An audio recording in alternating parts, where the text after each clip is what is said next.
Okay, so we've got a graph here that's talking about the velocity of a parachutist t seconds after leaving the plane. So obviously the velocity increases, it's a curve, so it's showing acceleration. So basically any point on here, if we find the tangent, it'll tell us the rate of change, which will be interpreted as the acceleration of the parachutist. So the first question says work out an estimate of the acceleration of the parachutist at t equals 6. Okay, so t equals 6. Now to do this then we need the rate of change at that point, so we need the tangent line, and you basically try and draw the tangent line such that it only touches the curve at one point. Try and draw the largest tangent line possible so you can get the accuracy of the gradient. And then you just choose two coordinates on the tangent line to work out. Now one coordinate is obviously going to be the point at 6, and because I've drawn this as long over here, I'll also use this coordinate here. So this coordinate is each square is worth 1, so that's 24.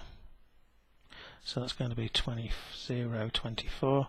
And this coordinate here is 6. 46, so 646. Okay, so the acceleration is the gradient of the tangent line equals the rate of change. So basically we're going to use the formula for the tangent, so the gradient, which is delta y over delta x. The change in the y coordinates divided by the change in the x coordinates of 2 points on the line. So this will be our x1, y1, and this will be our x2, y2. So basically we've got 46 take away 24 divide by 6 take away 0. Okay, so 46 take away 24 is 22. 46 take away 24, 40, 20, 22, yep. So we've got 22 divided by 6. So 22 divided by 6 equals 3.6 recurring, so 3.7 to 1 decimal place is fine. Okay, so the answer for me is 3.7. Now yours might be slightly different because each of us will interpret the tangent slightly differently, but remember the tangent must touch the curve at one point only, so it can't basically be drawn like that because then it'd be touching at that point and this point here.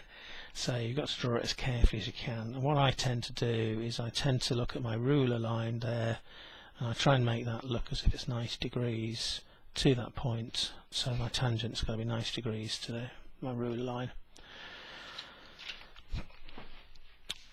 The next part of the question goes on and asks us to work out the estimate of the distance fallen by the parachutist in the first 12 seconds and use 3 strips of equal width. So they're giving you a clue here that this is about area, because when we want to estimate the distance for a velocity time graph, then it's equivalent to the area under the curve.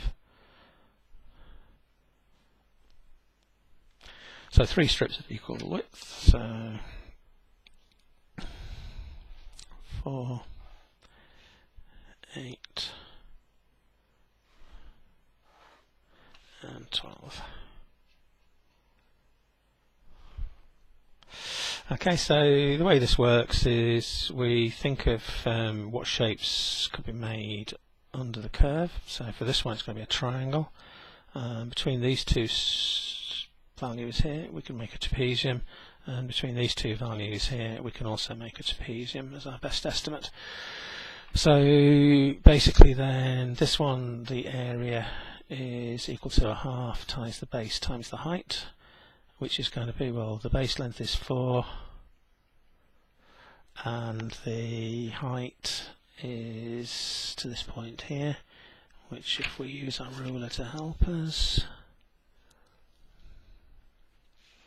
it's 31, 32, 33, 34, 35, so that's going to be times 35, So that's got a height of 35, so that's important. This one's got a height of 51, and this one's got a height of 50. 1, 2, 3, 4. Going to need those for the trapezium. Okay, so to work out the area of a trapezium, then we know that it's a half of the sum of the parallel lengths times the height between the two lengths. So for this particular one, it's going to be a half times 35 plus 51, and the distance between them is 4. And for this one, the area, still a trapezium, so it's going to be a half times 51 plus 54 times the 4 between them. Okay, so we work out the areas. So 0.5 times 4 times 35. So this one's got an area of 70. This one's going to be 0.5 times 35 plus 51 times the distance between them, so 172. And this one's going to have 0.5 times 51 plus 54 times 4, so 210. And because the estimate is the sum of all of those, then we have to finish this question off by adding those up. So we'd add the 70, so the area is equal to 70 plus 172 plus 210, which equals, so 210 plus 172 plus 70 equals 452.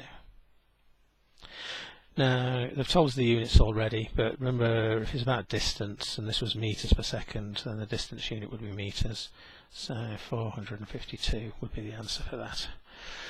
Okay, so when you've got a velocity time graph, then the tangent at any point will tell you the acceleration at that point. Now, acceleration means you're dividing the vertical length divided by the horizontal, so that's metres per second divided by seconds, which is metres per second second, which is the units for acceleration, or one of the units for acceleration.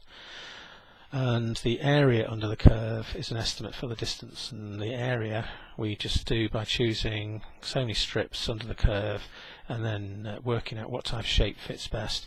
Now, because these areas are under the curve, then we've missed that bit there, missed that bit there, missed that bit there, so our estimate would be an underestimate. So if the question then went on and says, is your answer an estimate, an underestimate or an overestimate, then we'd be saying it's an underestimate because we've missed out just a little bit of the area under.